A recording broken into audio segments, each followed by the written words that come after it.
So I am delighted to be joined today by a very dear friend of mine all the way from Florida, Dr. Helen Turnbull. And Helen, you and I met, I think, originally over 10 years ago when we were both working on a leadership program for a very well-known pharmaceutical company in Basel, Switzerland. And Helen has become my go-to person. So when I'm looking for help or I have issues with unconscious bias, Helen is the expert that I turn to. Helen has written the book, The Illusion of Inclusion. Her TED Talk on unconscious bias has been very popular. And Helen is, as I said, just my go-to person. So it's a real thrill for me to be joined by Helen today. So welcome aboard, Helen, from Florida. Thank you, David. It's really a pleasure to be with you. And I remember fondly our work together in Basel, Switzerland, and we've been solid friends ever since.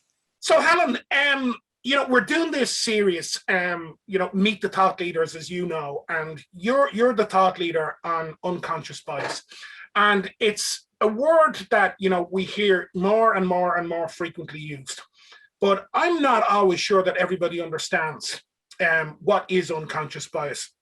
So I'm going to kind of introduce the idea of unconscious bias by saying to you, Helen, I know that you have a thing about pilots, because over here in Ireland, we say, I have a thing, okay, and I know you have a thing about pilots, okay? And in that pilot story, you can gently introduce us to unconscious bias. So tell us about pilots. So yeah, there's a lot of ways I could answer that, but I will tell you the story. It was about, I think, 15 years ago, and I was boarding a flight from Dallas, Fort Worth to Fort Lauderdale on a Friday evening at 8:15. So I was very keen to get home. And as I boarded the flight, it was in the days, it must have been before 9/11 happened, because it was in the days when you could look into the cockpit as you boarded. And as I looked into the cockpit, I realized there was a woman sitting behind the pilot seat. And I thought, oh, there's a woman going to fly this 757 back to Fort Lauderdale. And as I sat down, my stomach began to turn, and I began to have this almost panic conversation in my head that maybe I should get off the plane and book a hotel and stay overnight and take a flight the next day. And I sat down and I thought, now hold on a minute, Helen, you're not meant to think like this. You're a diversity consultant. You're meant to know better than this. And so I began to look at what mental models, what mind viruses was I carrying that made me have that kind of feeling. And I realized in that moment that for me, a competent airline pilot was tall, was white, was male, had silver gray hair, looked like he was ex-military, maybe Navy or Air Force. Now, he could fly the plane. I wasn't sure that she could. Now, obviously, she got me home safely, or I wouldn't be here to tell you the tale. But it made me take a serious look, David, at how our unconscious biases show up and the multitude of mental viruses, mind models that we carry that we're not cognitively aware of all of the time. And one of the things I do believe about unconscious bias is that you never overcome it. You just have to manage it, that it sits in the back of your neck. And in order to become a little bit competent, you have to become aware, as I did, about my thoughts about female pilots and move it to the edge of your shoulder where you can actually see it in your peripheral vision. And then it can talk to you basically and say, no, don't make that decision. Because the thing about unconscious bias in recent years, it's become what I call trendy and sexy to say, oh, I'm going to unconscious bias training, or that was my unconscious bias that caused me to do that. And we can't use it as an excuse for our oppression of other people. But we also have to accept that we're never going to get rid of it. That particular mind virus revisited me about 10 years later in Sydney, Australia, when I was flying from Canberra back to Sydney. And again, it was a small commuter flight. And halfway through the flight, a woman's voice came on the intercom and said, "Good afternoon, ladies and gentlemen. Welcome to Qantas. We'll be landing in Sydney in about 30 minutes. And as she spoke, I thought, wait a minute, there's a woman pilot. And I forgot to check But this time I was able to laugh at myself. This time I caught the situation. I didn't panic. I just thought, wow, isn't that interesting that that situation is still there for me? So yes, I mean, I would say that's a story against myself. And at the same time, I tell it because I want other people to realize nobody gets to be an exception to this work. All of us have it. We just have to work with it. So if I hear you correctly, Helen, you're saying even diversity and inclusion experts, carry unconscious bias. And that one of the things that it could have gotten you to do was to change what you were about. In other words, I could get off the plane. Mm-hmm. So, in an organizational sense, obviously you're not getting off the plane, but you might say, I'll avoid that person. Yeah. I won't necessarily pick that person if I have a doubt. And you may not even be aware that you're doing it, but that this is something that we carry on. And I love the analogy there that you made, that at the back of your neck or the back of your head was this thought, and that by shifting it out to your shoulder, you became more aware. Because I'm just very conscious that right behind my shoulder is a crucifix, mm-hmm. That I deliberately put up there before we did this call. And the reason I put it up was that I wanted to talk to you about the idea of we're living in a very unusual time, all of us now, with Corona, in that we're inviting people into our spaces now in a way that we never did before. I'm in your home now, you're in my home now, and we're away from the sterile office setting. And one of the things that occurred to me on a call recently was how easy it could be for me to, say, look at something like the crucifix that I placed there and jump to conclusions mm-hmm. about the person on the other end. So, it could be, I don't know, maybe I hear a child in the background and, you go and deal with it. And I say, maybe consciously or unconsciously, oh God, isn't she a great mother? Or, but she's not a great manager, so I'm making the point that Corona has opened up this new space for us that we need to become even more aware. Yes, and it's very interesting. Two thoughts come to mind. One is that the space that's opened up, you are in my home right now, and I'm in yours. And at the same time, you're seeing what I choose to let you see. And so this little box that we're both in terms of television or Zoom screens, it is what we're seeing of each other. And I could make judgments if I could read the titles of the books behind you. I could make judgments about what I think you're interested in reading. And at the same time, what most people are not seeing is what's outside of the screen. So this can look very tidy, but the rest of my life could be disorganized. So I'm presenting my work face to you, as we all do.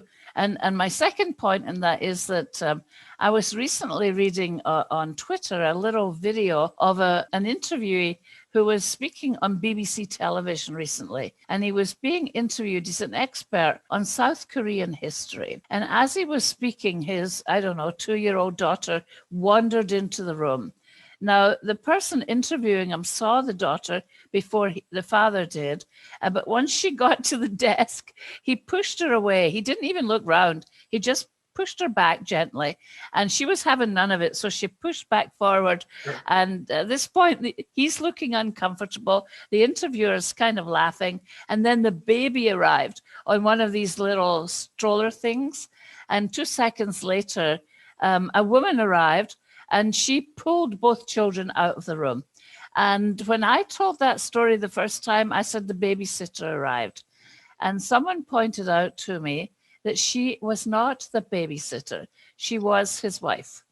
And the assumption I had made is, and I was not conscious of it, was that because he was a white male and she was Asian, and she looked younger, to be honest, that she was the babysitter. And it made me realize it's another example of how easy it is to be an expert and still have these mind viruses that catch us out. And actually, it's one of my hot buttons is that people in this field, David, diversity and inclusion consultants, we can't walk around thinking that because we're experts that we've got a lock on this, because these things happen to us too. So I suppose, to me, the metaphor is, I often think, we're recording this at a time when Cheltenham was about to start in England. And I often say to people, it reminds me of, horse racing. that, the blinkers that they put on the horse is, they're there to keep it focused only in one direction, and they block out peripheral vision. And in a sense, unconscious bias can be like that too. Those blind spots that, Yes. our vision is blocked and we're not seeing the full picture, which is exactly what you've just said. And then when that begins to impact, us in organizations or as individuals, it can have a fairly big effect. Yes. Yes. And we have lots of blind spots that we're not aware of. I have fun with my audience when I do a keynote. I use live polling quite a lot. And one of the questions I ask is, in a shorthand, do you believe that your leaders create an inclusive environment? And people always say, well, kind of maybe, but not always. And then the second question I ask is, do you create an inclusive environment? And the score for that question is always higher than the score for what they think their leaders are doing. And the audience usually laughs, and I say, that's your first blind spot, is to think that you've got, you do this better than other people, because all of us are just vulnerable human beings. And we have to work on this. We can't just say, well, you know what, everybody's got unconscious bias, so be it. We have to do the work to catch the mind viruses and be willing to change our behaviors. And Helen, is it fair to say that one of the things that's really important about unconscious bias is to say to people, you're not wrong, you're not broken, you don't need to be fixed, you're just being human. Mm-hmm. You're doing what we all do. That sometimes this can be, survival mechanisms, or, it's the way we keep safe, that we surround ourselves with people who are like us, is one of the tendencies that we have as human beings. Yeah. I would answer you in two different ways. One is, it's correct. We're all just human, and we're not necessarily broken, unless, frankly, you're being overtly racist, and then I'd be having a different conversation with you. Yeah. I think the challenge is that, as if I were listening to that question, David, as a person of color, as a person who's gay and lesbian, I might be saying, wait a minute, I've been living with oppression my entire life. And the reason that it's not getting any better is because all of you good people who are in the dominant culture think you're not wrong and you're not broken. And so we've got a little bit of work to do. So I think that we walk a fine line when we look at our biases, particularly unconscious bias, is yes, everybody's got them, but that doesn't give you an exemption to not work on them, to not change them, and to not make some contribution to what we have to do to make systemic change in order to improve all of our lives. So if we were to summarize that by saying, you're not wrong, you're not broken, but you absolutely need to be aware of the way that you think and how those thinking patterns can impact people and the space around you. Yes. I mean, I would think, to use your metaphor, we're all as broken as each other in that regard when it comes to polite conversation with each other, but we absolutely have to take stock, and we have to hold ourselves accountable, and we have to be willing to lean in and stay the course. I think that white people have the luxury, we've had a lot of attention paid to the racial problems, particularly in the US, in the last year because of George Floyd. And I've been saying from the beginning, number one, as egregious as that was, it's not the first time it's happened. It's just the first time it was so egregiously caught on camera that it caught the imagination and the attention of the world. And number two, it's happened since then, and it's not getting the same press. And are we in this for the long haul, or are we just entertained and interested in it and want to be ambassadors and allies when the cameras are on? So the question is that for people of color, for people who are gay and lesbian, etc., they want us to be allies and partners all the time, not just when it's topical. Not selectively. Yeah. Okay. Helen, one of the, you and I have worked long enough in business to know that sometimes, for organizations, the bottom line can be, return on investment, or, what's in this for me? How can we link the idea of, work on unconscious bias with better productivity? So the Gallup poll every year, but in 2019, published their employee engagement results.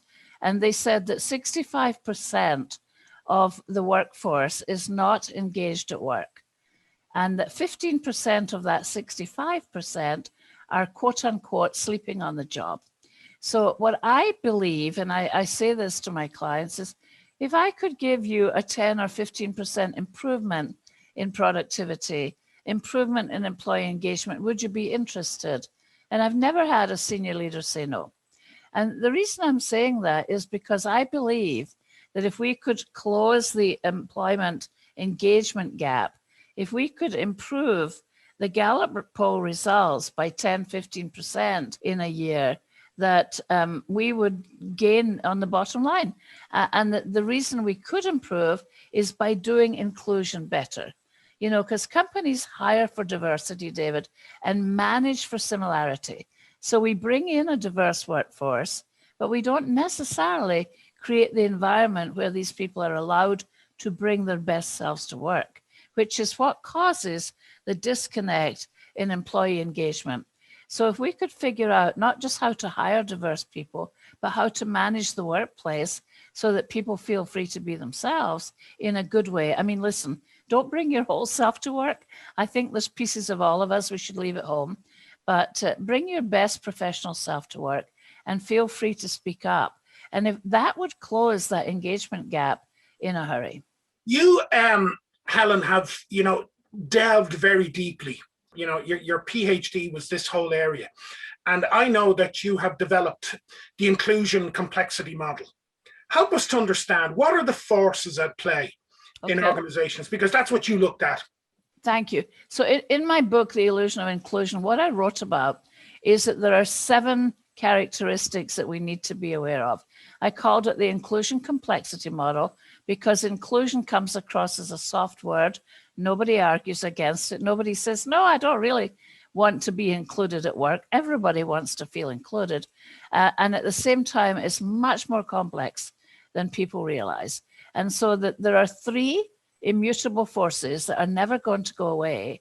And there are 4 permeable forces that if we understood them better, we could help to mitigate against them. And the 3 immutable forces, the first one is the issue of dominance, that there's always going to be a dominant culture. There's never not going to be a dominant culture. The question is, today, of course, the dominant culture around the world tends to be white people. The dominant culture could change in terms of the demographics, as there are more people of color in the world than there are white. The demographics are shifting in this country, which is part of what you're seeing going on here, but let me not go there. But you can see the pushback that people want to maintain power. You know, with being white in this country comes privilege, power, and difference. And so we really have to do the work to understand what these shifting demographics are doing around dominance. So dominance is the first thing we need to understand. Never going to go away, but you have to look at how you manifest your power and how inclusive you are being as a leader.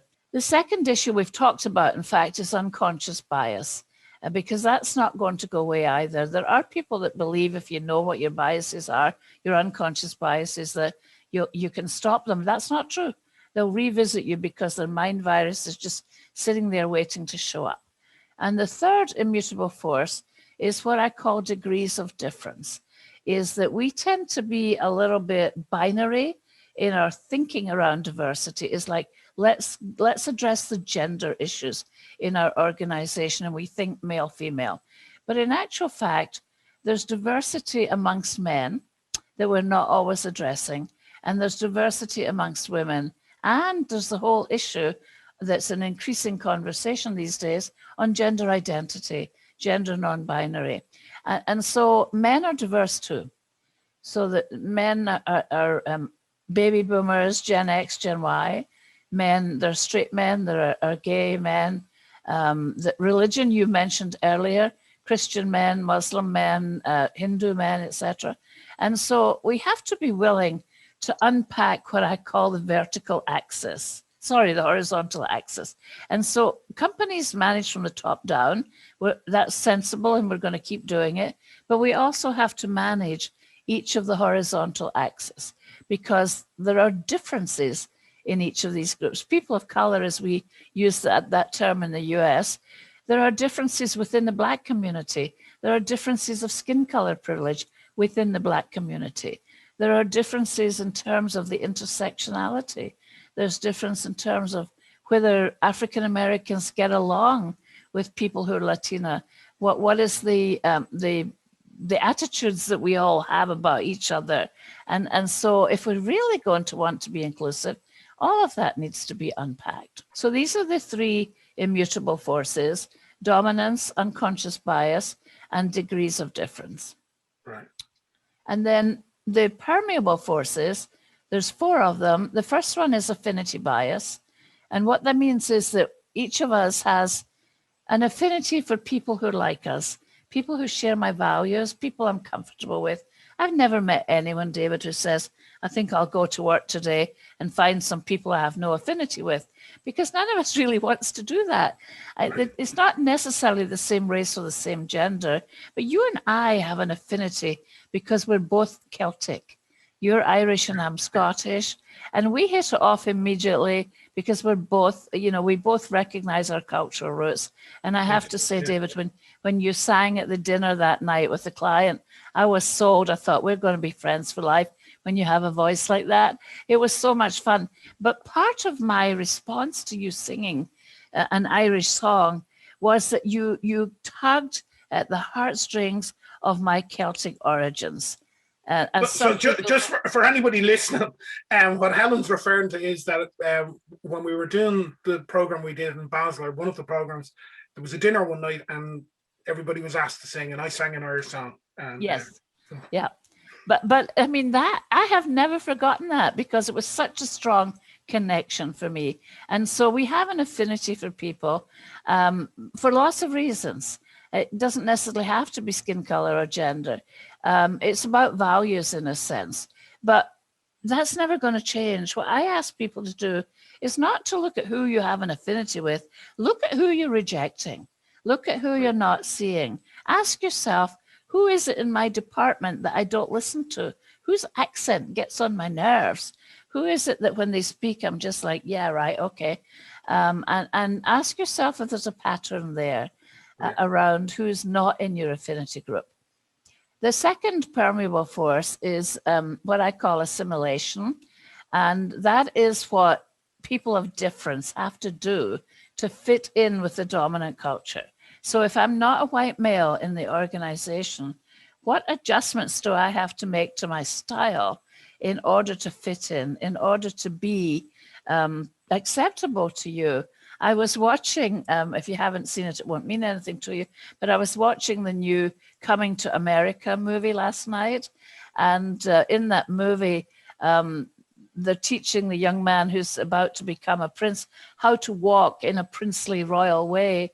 And he finally concluded that the only way he could walk was the way he was walking growing up. And so the more he became authentically himself, the more comfortable he was in the new job he was getting.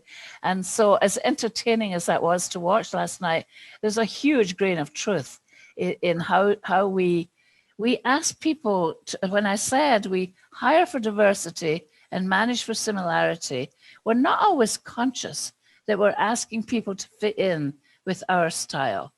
Women tend to get feedback that they're too aggressive, or they're not aggressive enough, they're not assertive enough. And so what we keep doing is trying to adjust our style in order to make you comfortable. And you remember the days of Dress for Success, when women used to wear these little bow ties, and we were allowed to wear pants at work and things. And all of that is an attempt to fit in rather than to bring our best self to the table. The third permeable force is the issue of political correctness. And when I was writing the book, I had come to the conclusion that political correctness wasn't helping the diversity conversations, that in actual fact, it was encouraging us all to walk on eggshells around each other, to not be willing to lean into a difficult conversation. And I was ready to say, all right, let's stop being politically correct. But it was around the 2015 when I decided that maybe we needed a little bit more political correctness. And so I decided to abandon the term political correctness in my book and suggested that we redefine PC as polite consideration. Right, right. That for me, if we would be willing to be curious about each other, if we'd be willing to be polite, I mean, I honestly think that there's a dire need in this country, at least, for a return to civilized behavior. You know, we've got people fighting each other over wearing masks or not wearing them. It's become, frankly, embarrassing and ridiculous, and that we need to return to a sense of civility. And so PC for me is now polite consideration. I don't necessarily have to agree with everything you say. I don't even have to like you necessarily.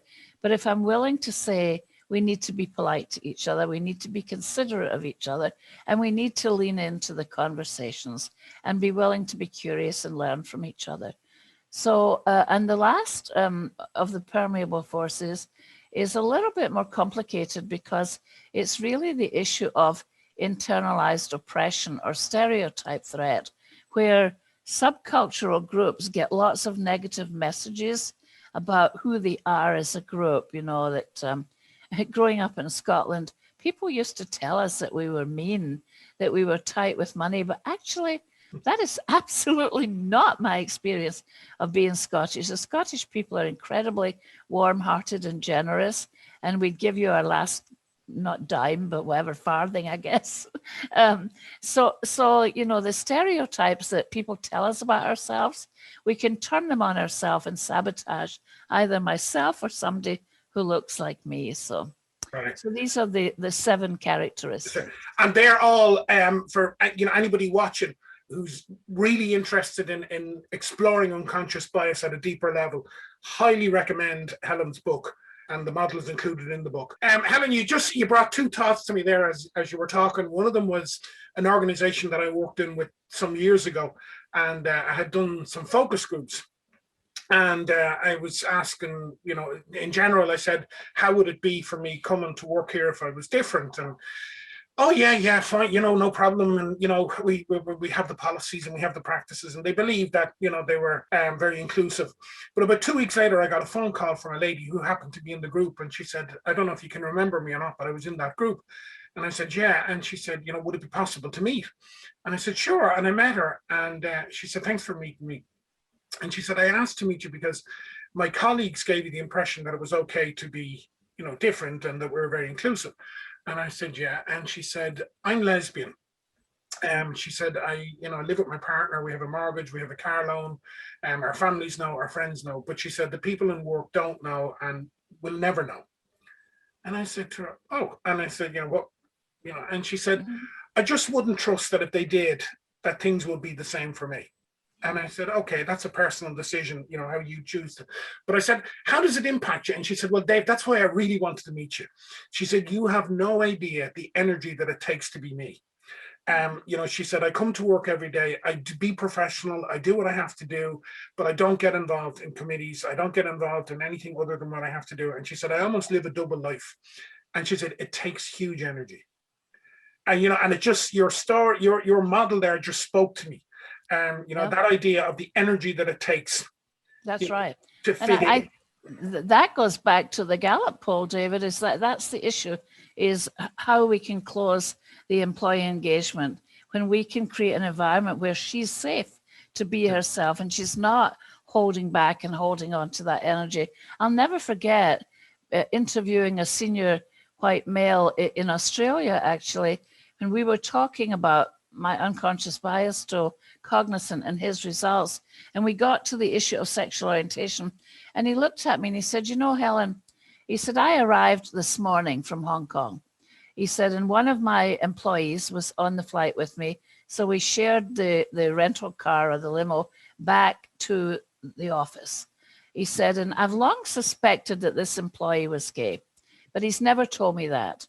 He said, and in the car this morning, he told me that he was gay and that where him and his partner had been on vacation recently. And he said, you know what I did with that conversation? He said, I turned and looked out the car window for what felt like the longest time. And when I turned back, I changed the subject. Wow. And he said, I'm realizing, Helen, talking to you, the impact I must have had on him. And he said, I'm going to go back today and speak to him again. So, yeah, the energy is huge. And the energy, when we're not curious about each other and willing to open our minds, the energy is being used up on both sides of that equation. So for him, he tensed up when he was told. He looked out the window. He probably thought, now what do I do? And as he turned back, he changed the subject. And the impact of that is devastating, not just to the individual, but to whoever he tells that story to. So yes, I mean, if we could do this work, we could free ourselves up from a whole lot of tension. There's another, again, you reminded me of another story, just speaking to what you have said there. I was dealing with a lady in Europe a couple of years ago, and we were, on a program we were working on. And at the end of the conversation, the way in this part of the world, we typically do, we don't even think about it, but I just finished the conversation by saying, God bless. I'll talk to you again, God bless, and hung up the phone. And it's just something we do. You know what I'm talking about. In this part of the world, I didn't even necessarily think about it. But anyway, I was talking to another lady who knows this lady afterwards. And she said to me, you can do no wrong in the eyes of the original, the woman I'd made the comment to.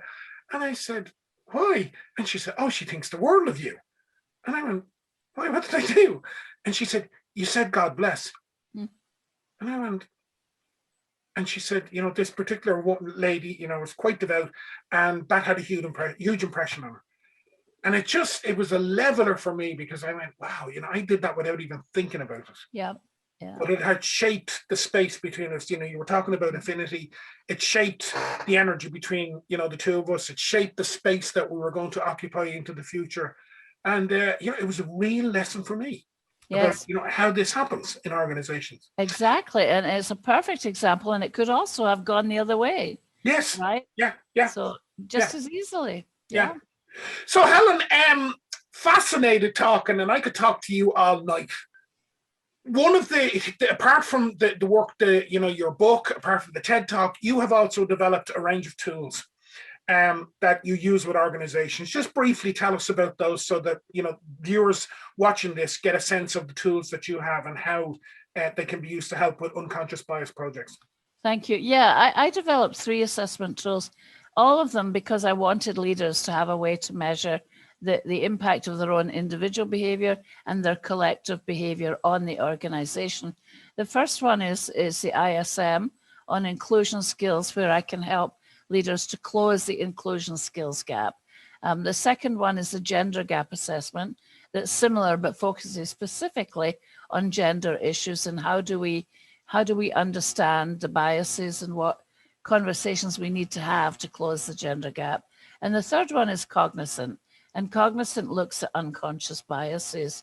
And I've won several awards that my clients have won as a result of the work we did using cognizant to close these gaps in understanding. So each of the tools has a specific focus, but it's really designed to give people measurements, to have them say, yeah, look, you know what? That gap in thinking or behavior or skills does exist. Right. And the tools help people not just to measure individuals, but teams and groups, and you can have composite reports of. Yes, we pull aggregate reports for departments and for whole businesses. So. Okay. And it's not, of course, just limited to Florida or the United States. These are all online and available. They're online and global. Yes, we can work with people on Zoom, of course. I do most of my work on Zoom at the moment. Okay, so Helen, in order to bring us towards the end of this conversation, you know that I love some of the words that you use. Okay, and I love the kind of appreciative approach that you take to the work that you do. And examples of those words are innocent eye, unchallenged brain, our better selves. Earlier in this, you talked about our better selves. Help us to understand, what is that, there is no innocent eye. What do you mean by the unchallenged brain? And what do you mean by our better selves? How do we get our better selves? Okay. So with the innocent eye, years ago, when I did my undergraduate degree at the Open University in the UK, and I had a professor there that said, there's no such thing as the innocent eye. He said, all of us see the world through our subjectivity, through our personal experience. So he argued that even when we say we're being objective, that our objectivity is seen through the lens of our subjectivity. That basically we're always socially constructing a story about what's happening to me and what you did to me and how you said that and what's your tone of voice and do you like me or not like me. And so I'm making decisions all the time and they're not objective and they're not innocent. And so that's what I meant by that. My favorite quote in the world is from Socrates, who said, "The unexamined life is not worth living," because I believe that we're put here with purpose of growing, with the purpose of examining who we are and how we come across and what we have to do to learn and grow. So I usually end my keynotes with Socrates said, "The unexamined life is not worth living," but I'd like to leave you today with the thought that your unchallenged brain is not worth trusting. And so what I'm really saying is you have to pay attention to all these thoughts you're having because they may not be right. And then the issue of bringing your better self or your best self to work is really that. It is that I do believe that we're not creating necessarily an environment in our teams and departments that allows people to bring their best self to work.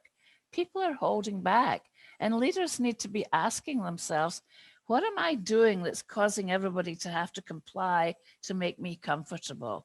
So I don't know about you, but over the years when I've had a client or a boss, I pay close attention to what upsets them. I pay close attention when they look like they didn't like what I said. I'm like, note to self, don't do it like that again, right? Yeah. And so everybody's adjusting their style to make sure the boss is comfortable. And I think that if you're going to be a leader who values inclusion and values diversity, you have to be asking yourself, what am I doing to stop you from bringing your best self to work? And even have the courage to ask that question. And encouraging our leaders to get the best, to make sure that I have the best people, that people are bringing them best selves to work. Yep. Brilliant. Helen, I am so delighted to have spoken to you. Anybody who would like to contact Helen Turnbull, it's humanfacets.com, or contact me here at OpenMinds and I will put you in contact with Helen. But Helen, thank you so much. It's been really enlightening. And thanks for taking the time to join us today. It was a pleasure. It was an easy conversation, David. I enjoyed every minute of it. So thank you.